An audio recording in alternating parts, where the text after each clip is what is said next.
तो देखो इतना बड़ा कांड हो जाएगा मुझे बिल्कुल नहीं लगा था। तो मैं नहीं पता तो मैं बता दूं, सैन डिएगो के कॉमिक कॉन इवेंट के अंदर हमें कुछ अपकमिंग मूवी के पोस्टर दिखाए गए, जिसमें किसका पोस्टर दिखाया गया होगा, हमें 2027 के अंदर आने वाली सीक्रेट वॉर का पोस्टर दिखाया गया, जिसके अंदर हम लोग साफ साफ तौर पे एक बंदे को देख सकते हैं जो कि है बियॉन्डर। हाँ, उसके पीछे माइल्स मोरालिस भी है और डॉक्टर डूम का पर्दा भी दिख रहा है। मतलब कि ये पोस्टर मोस्ट प्रोबेबली ये वाला पोस्टर होगा, मैं स्क्रीन पे दिखा देता हूँ।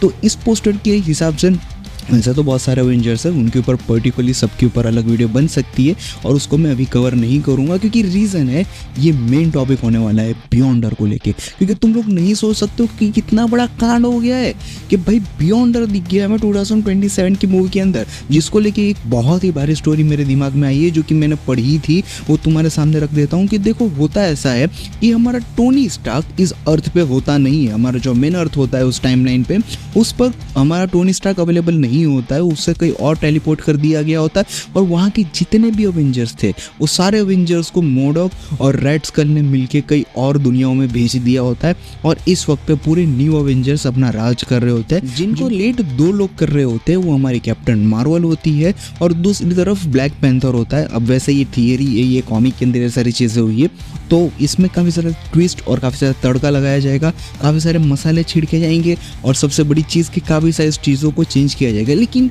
जो बेस होगा ना मेरे हिसाब से यही होगा, क्योंकि इसको लेके फिर डूम्सडे के ऊपर भी बहुत ही भारी थियरी निकलेगी, जो कि मैं मेरे सेकंड चैनल पे अपलोड करूँगा। उसको लेके इस पे कोलैबोरेशन डाल दूँगा तो ज़्यादा क्लियरेशन तुमको हो जाएगा, ढूंढने में आसानी होगी। लेकिन फिर से बढ़ते बियॉन्डर की तरफ। तो ये इस चीज़ के बाद हमारा टोनी स्टार्क एक अलग डायमेंशन में अकेला बैठा होता है और इस तरफ सारे अवेंजर्स अलग यूनिवर्स में ट्रांसपोर्ट हो गए होते हैं। और वहीं पर होता है ऐसा है कि सारे अवेंजर्स टाइम ट्रैवल करके या फिर उन अवेंजर्स की आइडेंटिफिकेशन ढूंढ के उन्हें अपने टाइम में वापस ले आते हैं, बचे हुए अवेंजर्स को, जिसमें कैप्टन अमेरिका होता है, हमारा थॉर होता है, ओरिजिनल 6 अवेंजर्स समझो ना। लेकिन टोनी स्टार्क नहीं होता है, क्योंकि वो अलग डायमेंशन में उसने अल्ट्रॉन जैसे बड़े खतरे को रोकने के लिए डॉक्टर स्ट्रेंज की मदद लेके अपने आप को अलग यूनिवर्स में टेलीपोर्ट कर दिया और वहाँ पे अकेला रहने का फैसला खुद ने किया था। जिसकी वजह से होता ये है कि अल्ट्रॉन, जो कि उस टाइम पे सबसे ज़्यादा पावरफुल था, क्योंकि उसके पास खुद के पास वकांडा का जो वाइब्रेनियम है उसका आर्मर होता है, इन्फिनिटी स्टोन की कुछ ना कुछ पावर्स होती है, उस वजह से वो बहुत ज़्यादा पावरफुल होता है, उसे हराना मुश्किल होता है। और तुम्हें पता है उसकी कॉन्शियसनेस जो है कहीं भी टेलीपोर्ट हो जाती है। तो उसने आयरन मैन के अंदर टेलीपोर्ट कर लिया था और ये आयरन मैन के पूरे सूट को, इनफैक्ट खुद आयरन मैन के टोनी स्टार्क को भी कंट्रोल करता है, जिसकी वजह से उसे डॉक्टर स्ट्रेंज की मदद लेके अलग डायमेंशन में टेलीपोर्ट कर दिया जाता है। जिसके बाद होता ये है कि वो अपने अर्थ पे वापस नहीं आ सकता। और उसके बाद होता ये है कि बियॉन्डर आता है। बियॉन्डर किसी को नहीं पता कहाँ है और वो हर डायमेंशन से, हर वर्ल्ड से एक टुकड़ा उठाता है और एक अपना बैटल वर्ल्ड क्रिएट करता है। कहानी समझ में आई? सीक्रेट वॉर के अंदर यही चीज़ होने वाली है कि बैटल वर्ल्ड हमें देखने को मिलेगा जहाँ पे सीक्रेट वॉर होगी। और यस, यहाँ पे सारे एवेंजर्स आ जाते हैं और उसे स्पेशली बियॉन्डर ने सभी को बुलाया होता है। मतलब कि यहाँ पे ये चीज़ नहीं होने वाली कि खुद अलग टुकड़े से कोई बंदा टेलीपोर्ट हो गया, यहाँ से कोई टेलीपोर्ट हो गया, नहीं। जो हमारी इस वक्त अवेंजर्स की टीम से सीधा सीधा टेलीपोर्ट कर दिया जाता है। इनफैक्ट बियॉन्डर ने उनके लिए जो अवेंजर्स टावर काफ़ी टाइम पहले टूट चुका है उसे भी रिक्रिएट करता है और वहाँ पे उन लोगों को ठहरने के लिए जगह देता है। और सारे अवेंजर्स, मोस्ट प्रोबेबली सारे कैप्टन अमेरिका, हल्क वगैरह वहाँ पे रहते हैं और वहाँ पे बियॉन्डर आराम से खाना खा रहा होता है और वो बोलता है कि तुम्हारा इंतज़ार था, अब तुम्हारे मेरे प्रोजेक्ट में काम देना होगा, साथ देना होगा। ये एक मेरा एक्सपेरिमेंट है जिसको तुम लोगों को साबित करना होगा और इसे प्रूव करना होगा कि ये एक्चुअल में वर्थित है। अब तुम्हें बताता चलूँ तो जो बियॉन्डर है वो बंदे ने अपने एक्सपेरिमेंट के लिए, अपने मज़े के लिए एक अलग ही वर्ल्ड क्रिएट किया था जिसे उसने बैटल वर्ल्ड नाम दिया था। और वो बैटल वर्ल्ड में क्या है कि पूरे मल्टीवर्स है और हर मल्टीवर्स से एक एक टुकड़ा, वहाँ पे एसगार्ड भी तुम्हें देखने को मिलेगा, न्यूयॉर्क भी देखने को मिलेगा, वकांडा भी देखने को मिलेगा। हर डायमेंशन से एक एक टुकड़ा उसने लाकर रख दिया था। इनफैक्ट डार्क डायमेंशन भी तुम्हें यहाँ पे देखने को मिलता है। और वो उसने कैसे किया था? उसने बाइफ्रॉस्ट की मदद ली थी। बाइफ्रॉस्ट जो कि थॉर के एसगार्ड में अवेलेबल होता है, उसकी मदद लेके उसने पूरा बैटल वर्ल्ड क्रिएट किया था।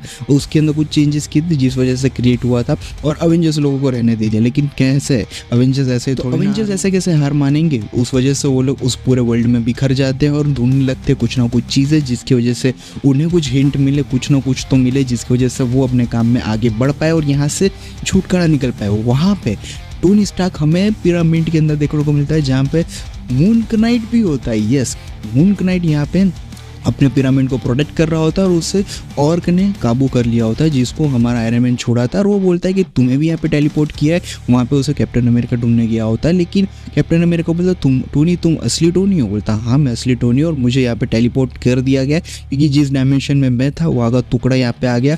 मतलब कि बियॉन्डर को नहीं पता है कि टोनी स्टार्क यहाँ पर है और बियॉन्डर नहीं चाहता कि टोनी स्टार्क यहाँ पर हो, क्योंकि पूरी कॉमिक के अंदर ये सारी चीज़ें में टोनी स्टार्क ही है जिसने खुद ने बायफ्रोस्ट बनाया है। यस, वो एसगार्ड की टेक्नोलॉजी जो सिर्फ एसगार्ड को पता है, उसके ऊपर उन लोगों का ही दिमाग चलता है। उसने खुद एसगार्ड से वो टेक्नोलॉजी हटा के खुद का बायफ्रोस्ट बनाया, उसे एक्टिवेट किया और उसे एक्टिवेट करके पूरे बैटल वर्ल्ड को वापस से रिस्टोर कर दिया। अब यहाँ पे मुझे पता है काफ़ी सारे अलग अलग थियरी निकलेगी, काफ़ी सारे अलग सुपर हीरोज हमें देखने को मिलेंगे, काफ़ी सारी स्टोरी में चेंजेस होगी, तो उसके ऊपर फिलहाल काम चल रहा है। मतलब कि जैसे बियॉन्डर की स्टोरी भी कंप्लीट होगा तो मैं ज़रूर तुम्हें बताऊंगा। इस तरीके से बियॉन्डर का आना ज़रूरी है, तो मैं कहता हूँ कि भाई अब मज़ा आने वाला है क्योंकि स्टोरी में जो तड़का लग चुका है वो ख़त्म हो जाएगा। और जो डॉक्टर डूम है ना, उसे ज़्यादा चांसेस है कि हमारे बियॉन्डर भाई साहब ने ही इस पूरे डूम्सडे के कांड के लिए भेजा हो, जिसकी वजह से पूरा डूम्सडे हमारे, हाँ समझ लो यार, बियॉन्डर के हाथ में होगा और उसकी कंट्रोल की वजह से हमारा डॉक्टर डूम ये सारी चीज़ें कर रहा है क्योंकि उसे कुछ की एलिमेंट्स चाहिए, उसे कुछ इस तरीके का डेटा चाहिए बियॉन्डर को, जिस वजह से वो सारा बैटल वर्ल्ड क्रिएट कर सके। उसके लिए वो हेल्प लेगा मोस्ट प्रोबेबली हमारे डॉक्टर डूम की। इसके ऊपर भी स्क्रिप्टिंग हो चुकी है, इसका वीडियो भी रेडी हो रहा है, वो तुम्हें सेकंड चैनल पर देखने को मिल जाएगा जैसा कि मैंने बताया। लेकिन क्या तुम खुश हो? बियॉन्डर आ रहा है इसे देखने के लिए और पूरी थियरी अभी बन रही है, मतलब कि थियरी का तड़का लग रहा है, तो तुम इस चैनल को सब्सक्राइब कर दो क्योंकि उस तड़के को मैं ज़रूर इस चैनल पे ज़रूर लेके आऊँगा और पूरी थियरी तुम लोगों को एक्सप्लेन करूँगा। बाकी सारे सुपर हीरोज़ भी है जिनको लेके मुझे काफ़ी सारी चीज़ें बातें करनी है, जिसके बाद मोस्ट प्रोबेबली बहुत ज़्यादा डिटेल में वीडियो बनेंगी। और ये भी सस्पेंस है कि माइल्स मोरालिस यहाँ क्या कर रहा है और क्या वो एक्चुअल में सीक्रेट डूम्सडे के बस सीक्रेट वॉर के अंदर स्टेबल होने वाला है। यस, इस सारी चीज़ को मैं फिर कभी कवर करूँगा। तब तक के लिए बाय।